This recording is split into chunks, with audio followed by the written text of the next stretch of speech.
Menteri Kesehatan Republik Indonesia. Terima kasih Bapak Ibu pimpinan anggota Dewan yang kami hormati, Pak Kepala BGN, Pak Menteri Induk Bangga, Pak Kepala BPOM. Assalamualaikum warahmatullahi wabarakatuh. Kalau bisa langsung ke halaman 4 saja. Next slide, satu lagi, ini tadi udah sama Bapak, berikutnya.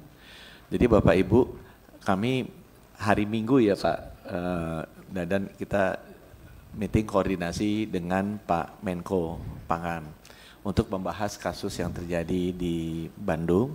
Dan ini materi yang kami presentasikan pada saat itu, bahwa Kementerian Kesehatan karena sudah terjadi kasus, kita masuk ke sana, kemudian kita periksa di kecamatan-kecamatan dengan melibatkan Dinas Kesehatan dan Puskesmas untuk melihatlah kejadian ini seperti apa. Nah ini laporannya ada 1.315 kasus yang dilaporkan ke Puskesmas, kemudian 1.310 sudah sembuh dan 5 dirawat. Ya. Dalam selanjutnya, karena sudah kejadian seperti ini, protokol di Kementerian Kesehatan jalan normal. Jadi semua dinas kesehatan dari kabupaten kota melakukan penelitian epidemiologis, kemudian memeriksakan juga hasilnya ke laboratorium kesehatan masyarakat, dan kita melacak penyebabnya kira-kira apa. Jadi dan kita memecahnya berdasarkan SPPG-nya, karena ini yang produsennya. Ya. Ini ada satu SPPG Makmur Jaya, dia membuat 3.463 porsi, 380 anak keracunan, jadi sekitar 11%, tapi semuanya selamat, makanannya ada, dan kita lihat masa inkubasinya, karena masa inkubasi ini menentukan jenis mikrobiologinya, jenis kumannya atau jenis kimianya itu seperti apa. Ini juga nanti akan menentukan treatmentnya seperti apa. Ya, dan kita Puskesmas juga mencatat karakteristik dari sakitnya seperti apa. Ya. Di halaman selanjutnya, standar penelitian epidemiologis kita lihat disalurkannya kemana. Ya, karena sama seperti haji juga, Kemenkes kan lakukan Bapak Ibu, haji itu kan setiap hari ada makan 5 kali, 260.000 orang, sumbernya 200 catering di Arab yang berbeda-beda, distribusinya juga berbeda-beda, dan itu harus dicek juga setiap hari. Jadi kita menggunakan prinsip yang sama untuk bisa mengetahui kira-kira kejadian di mana, sumbernya dari mana gitu kan. Dan ini terjadian di 13 dari 20 sekolah. Ini untuk yang MBBG yang pertama ya. Di halaman berikutnya ini pengulangan kita lakukan ke SPPG berikutnya, ini lebih banyak sekitar 20% yang terkena ya. Yang lainnya sama, kita lihat semuanya sudah tidak ada yang meninggal, tapi masih ada 4 yang dirawat, penyakitnya apa, kemudian berapa lama inkubasinya. Ini sama dengan yang tadi. Coba kita loncat saja ke halaman berikutnya. Ini MBBG yang lebih besar, jadi sekolahnya juga yang dia layani lebih banyak ya. Yang terakhir mungkin ini MBBG yang di Ciamplas, ini yang paling baru karena paling sedikit, dia baru 1.600-an, yang kena juga di atas 10%-an, kemudian seperti tadi saya sampaikan, penyelidikan epidemiologisnya kita jalankan. Nah mungkin di halaman berikutnya ini kita sampaikan.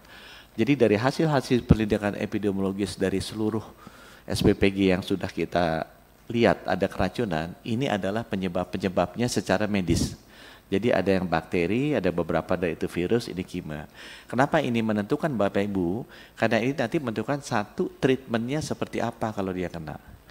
Dua, kita juga bisa melacak kira-kira sumbernya atau kejadiannya kenapa. Karena masing-masing bakteri, virus itu kan berbeda-beda timbulnya itu. Dan yang ketiga, ini juga membantu kita untuk memastikan semua laboratorium kesehatan masyarakat di kabupaten kota harus siap juga untuk meneliti ini. Jadi sekarang kita lagi perbaiki reagen-reagennya.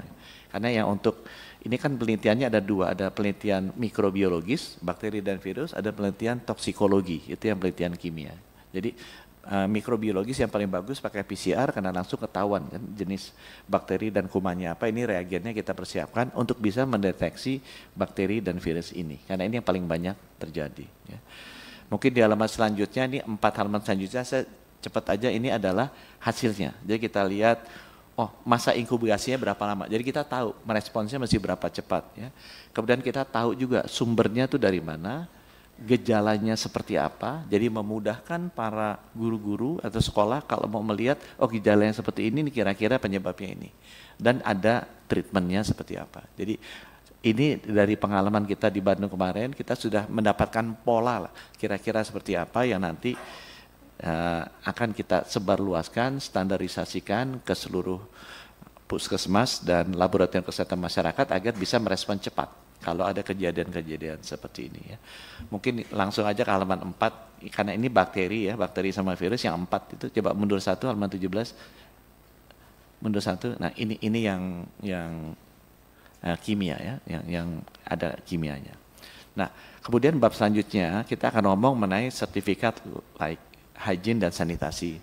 Ini memang diterbitkan oleh seluruh pemerintah daerah, kepala dinas kesehatan untuk setiap institusi yang memproduksi makanan siap saji.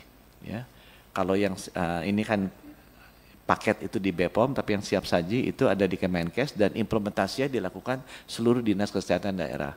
Kami kemarin udah koordinasi minta disederhanakan, jadi dalam minggu sampai sekarang kita udah ada penyederhanaannya Bapak Ibu yang kuning itu, supaya bisa mempercepat penerbitan SLHS ini ke ribuan SPPG yang ada. Ya, ini nanti akan diterbitkan oleh seluruh dinas kesehatan dan hari Senin kemarin saya udah meeting dengan Pak Tito juga Pak Mendagri ke seluruh kabupaten kota dinas kesehatannya untuk minta menjelaskan agar bisa membantu mempercepat kalau ada permintaan pengurusan sertifikat ini. Ya.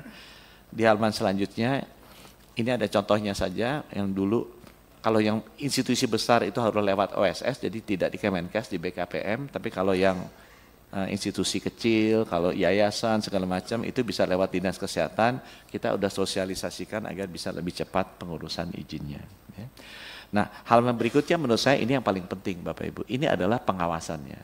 Nah memang pengawasan SPPG ini kita juga ngelihat tugasnya Kemenkes adalah mendukung BGN untuk memastikan agar ini ya bagus, karena program gizi ini sangat penting buat Kementerian Kesehatan. Kalau gizi yang bagus, anak-anak kita, masalah kesehatan kita mungkin berkurang 50% ya. Jadi kita kemarin juga sudah mensosialisasikan ke seluruh dinas kesehatan, tolong bantu teman-teman di BGN agar bisa ngecek bahan makanannya seperti apa, cara masaknya dan orangnya seperti apa, lingkungannya seperti apa, sampel pangannya seperti apa, dan juga seperti yang tadi Pak Dadan bilang ada tes cepatnya. Karena ini kan sudah dilakukan secara rutin oleh 10.000 puskesmas, mereka sudah lakukan, orangnya ada, nah itu sekarang kita kerahkan untuk bisa mensupport BGN. Ya. Kita tambah juga kemarin ada Mendikdasmen, kita juga minta bantuan upaya kesehatan sekolah. Jadi UKS-UKS ini bisa membantu. Biasanya UKS dulu hanya untuk pendidikan dan pembinaan, sekarang kita bantu sedikit tambah pelayanan kesehatan sedikit. Misalnya, nanti kita ajarin upaya kesehatan sekolah, kalau terima makanan dilihat dulu. Ada warna yang aneh enggak? Ada bau yang aneh enggak, ada lendirnya enggak, yang gampang-gampang itu nanti kita mau ajarin. Sehingga kalau nanti masuk bisa mencegah enggak usah dimakan duluan. Ya. Halaman selanjutnya ini yang kita rasa penting dan halaman selanjutnya kita menunjukkan kenapa kita bisa bantu. Ya pertama karena ini penting sekali buat kesehatan. Yang kedua kita infrastrukturnya udah ada orang-orangnya. Jadi tenaga gizi itu kan sekitar 9.000 udah ada tersebar ke puskesmas. Jadi ini kan sebenarnya bisa membantu BGN karena saya tahu ini kan ramping up ya. Nggak mungkin semuanya bisa tersedia. Tenaga sanitarian lingkungan juga kita udah sekitar hampir 9.000-an juga udah ada di seluruh kabupaten kota. Ini sebenarnya bisa kita kerjasamakan untuk membantu teman-teman di BGN, bisa membantulah melihat suasana dapurnya, apa ya, beli bahan makanannya, ini apa enggak. Nah kemarin waktu rapat koordinasi dengan Mendagri kita juga udah sampaikan hal ini. Ya. Di halaman selanjutnya ini adalah tes-tes cepat yang biasa kita pakai mulai dari haji atau sampai ke presiden kalau makan gitu ya. Ini juga sudah kita sampaikan, nanti kita akan diskusi dengan BGN, memang sebaiknya lakukan BGN. Ya, yang lakukan BGN, tapi apakah harus selalu, apa seminggu sekali atau random itu nanti akan kita bicarakan. Karena ini adalah standar-standar tes cepat yang sudah biasa kita gunakan di puskesmas-puskesmas untuk pengecekan makanan siap saji ya, di halaman selanjutnya. Nah, kemudian yang berikutnya sudah pengawasan kita juga mempersiapkan kalau ada insiden. Ya kita inginnya kalau bisa nggak ada gitu. Cuma kalau ada ya udah gitu. Itu kan tugasnya Kementerian Kesehatan. Kita sudah bentuk gugus cepat dan mengingatkan lagi lah karena aturan ini udah ada lama. Ya teman-teman di puskesmas pun sudah tahu. Ya sekarang kita ingatkan lagi, kita refresh lagi dan kita pastikan infrastrukturnya lengkap ya seperti apa dan pelaporannya juga ada. Jadi detail pelaporannya ada dan kemarin udah ngomong dengan Pak Dadan kita mau mengsinkronisasikan data. Karena data di puskesmas itu kita udah masuk puluhan tahun, saya udah lihat trennya seperti apa, keracunan makanan, mana yang dari sumbernya MBG, mana yang bukan dari MBG, karena selalu ada tuh keracunan makanan di daerah-daerah. Nah ini kita sudah setuju bahwa nanti kita akan rekonsiliasikan data yang laporannya masuk ke Pak ini dengan data yang masuk ke puskesmas. Karena di puskesmas kan kalau sakit pasti masuk ke sana, artinya pasti masuk ke sana. Nah ini di halaman selanjutnya ini adalah contoh-contoh alat-alat apa, kalau tier 2 itu di kabupaten kota Bapak Ibu. Kita ingin memastikan untuk semua bakteri, virus, sama kimia yang tadi kita sering temukan di makanan yang penyebab keracunan, itu semua laboratorium di kabupaten kota siap. Jadi kalau masuk ke sana bisa langsung dites sehingga feedbacknya kita bisa tahu, teman-teman di BGN bisa tahu, oh sumbernya kira-kira dari mana. Dan keracunannya keracunan apa. Ya. Ini contohnya Bapak Ibu yang kemarin di Bandung, ini contoh hasil pemeriksaan labnya. Ya, jadi misalnya kimianya ini penyebabnya ini ya bakteri ini, jadi semua datanya ada dan buktinya juga ada, sehingga dengan demikian lebih memudahkan pemerintah nanti kalau mau kita bersama-sama melacak ininya seperti apa.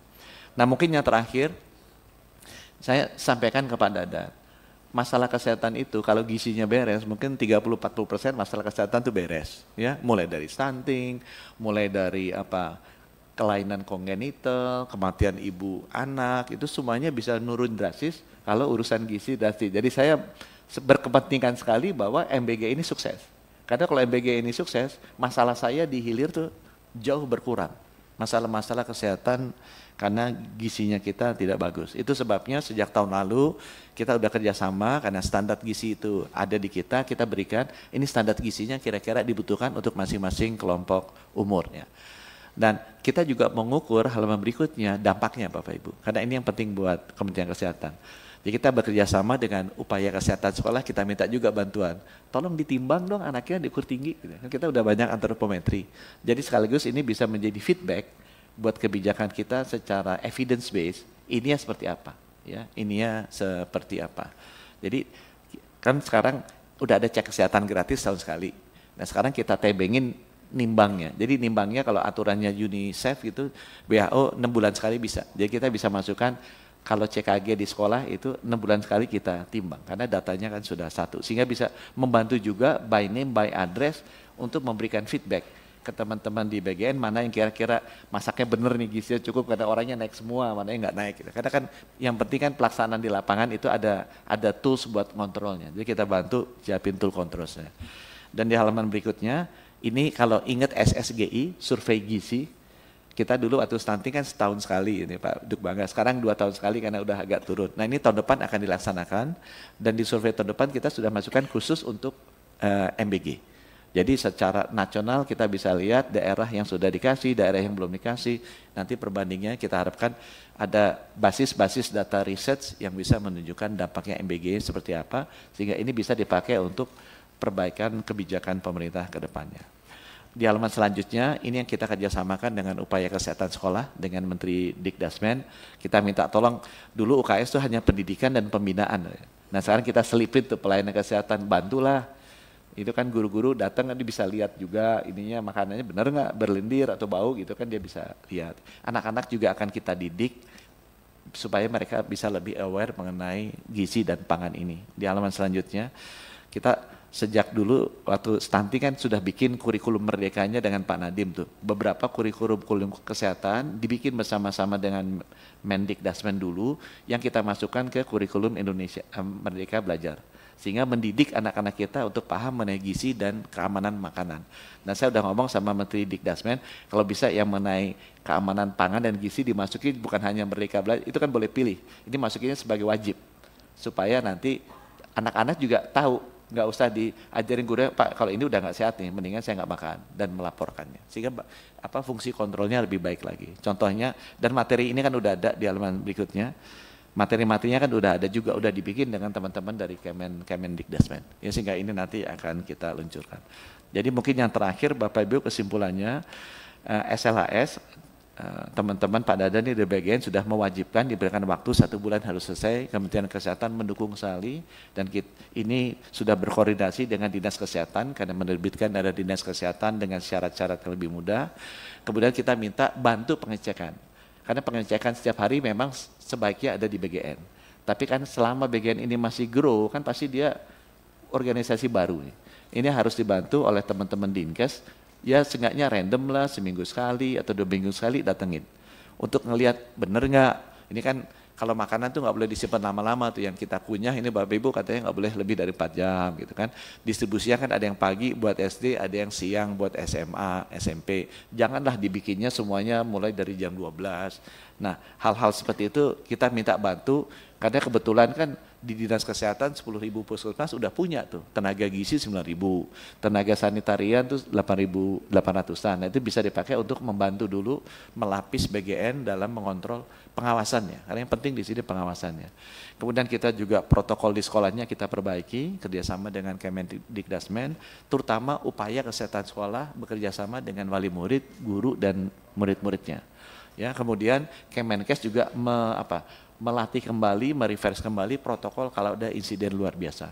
Seperti tadi ya, protokolnya seperti apa, anak-anaknya mesti dirawatnya seperti apa, laboratoriumnya harus cepat seperti apa supaya kita bisa lakukan. Dan kemudian yang terakhir yang kita akan lakukan mulai tahun ini dan tahun depan, cek kesehatan gratis akan kita lengkapi dengan pengukuran gizi dari anak-anak ini. Sehingga dengan demikian ada evidence based penelitian dari kebijakan ini dampaknya seperti apa. Mungkin saya tutup sekali lagi Pak, Bapak Ibu, kita di Kementerian Kesehatan sangat berkepentingan agar MBG ini jalan dan sukses. Kenapa? Karena banyak masalah kesehatan di hilir akan jauh berkurang kalau hulunya gizinya tuh beres. Sama seperti banyak masalah kesehatan di hilir bisa beres kalau masalah lingkungan, WC, sanitasi, udara, polusi itu beres. Nah itu kan di luar topoksinya kami, Dan saya di sini memang mendoakan agar Pak Dadan dan Badan Gizi Nasional sukses sehingga kematian ibu anak turun, kematian bayi turun, stuntingnya saya turun, dibantuin sama Bapak. Mungkin dari kami demikian. Terima kasih. Wassalamualaikum warahmatullahi wabarakatuh. Waalaikumsalam, terima kasih Pak Menteri Kesehatan Republik Indonesia. Selanjutnya kami persilakan Kepala Badan Pengawas Obat dan Makanan. Terima kasih. Assalamualaikum warahmatullahi wabarakatuh.